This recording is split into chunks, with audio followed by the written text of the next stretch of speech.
Message reçu de l'Éternel Dieu et transmis tel quel. Aucune religion, aucun ordre mystique, aucune tradition, aucun être humain ne détient les clés de votre salut.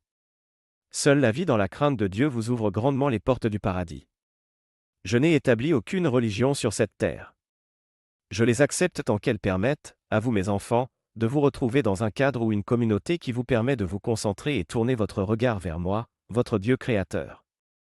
Il est de vos habitudes de créer des religions autour des messages de mes serviteurs dès qu'ils quittent la terre. Je n'ai rien contre cela tant que l'objectif principal est d'approfondir mes enseignements et de mettre en pratique toutes les instructions et les messages qu'ils vous ont fidèlement transmis de ma part.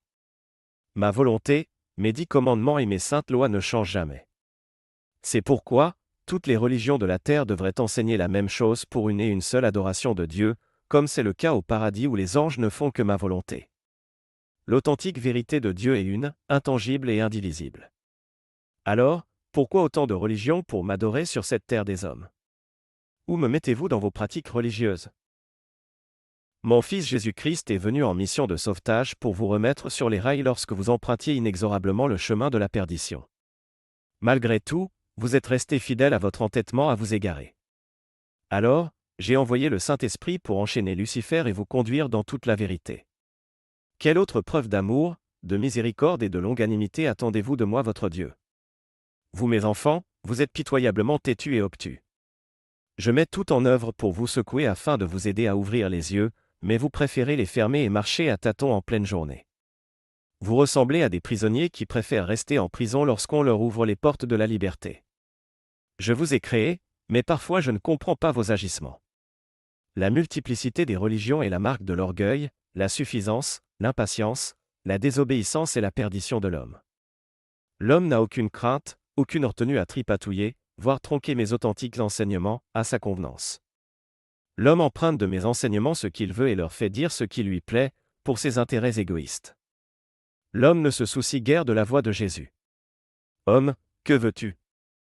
Vous créez des églises au rythme de vos intérêts capitalistes.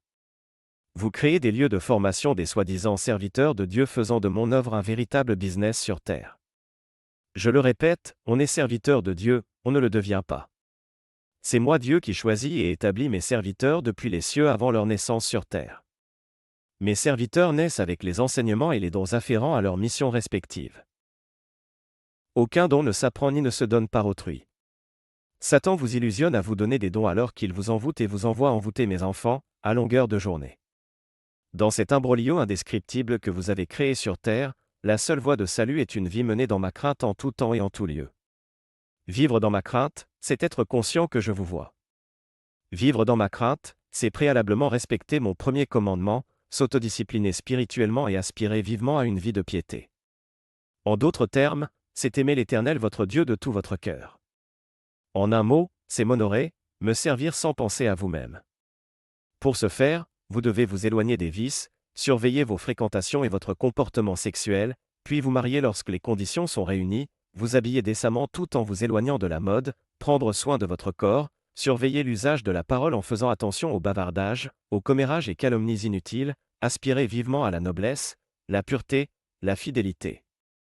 La liste est longue, mais elle est connue de tout être humain d'essence spirituelle. Chacun porte en lui les valeurs de la vie telle que je veux. N'oubliez pas que je parle à chacun de mes enfants, d'une façon ou d'une autre, même en rêve. Sachez que chaque être humain est accompagné de son ange gardien. N'est-il pas de votre faute si vous n'entendez pas ou refusez de suivre les instructions de votre ange gardien? Qui des hommes conscients ne sait pas qu'il n'est pas bon de voler, tuer, mentir? Pour cela, il n'est point besoin de religion. Sachez que moi Dieu je vois tout ce que vous faites en tout temps et en tout lieu. Je vois dans vos cœurs et je lis toutes vos pensées. Tous vos agissements qui heurtent mes saintes lois sont minutieusement comptabilisés dans vos livres de vie. Vous devez en répondre d'une façon ou d'une autre, sur terre comme dans les cieux. Dans ce cas, pourquoi continuer à s'entêter? Commencez à semer de nouvelles bonnes graines afin de vous remettre sous mon indéfectible protection en ces moments difficiles de fin des temps.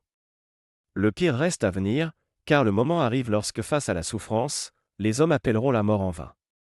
Il en sera ainsi parce que vous devrez subir jusqu'à la lie les conséquences de vos agissements. Chacun récoltera dans les moindres détails ce qu'il aura semé. Telle est ma loi.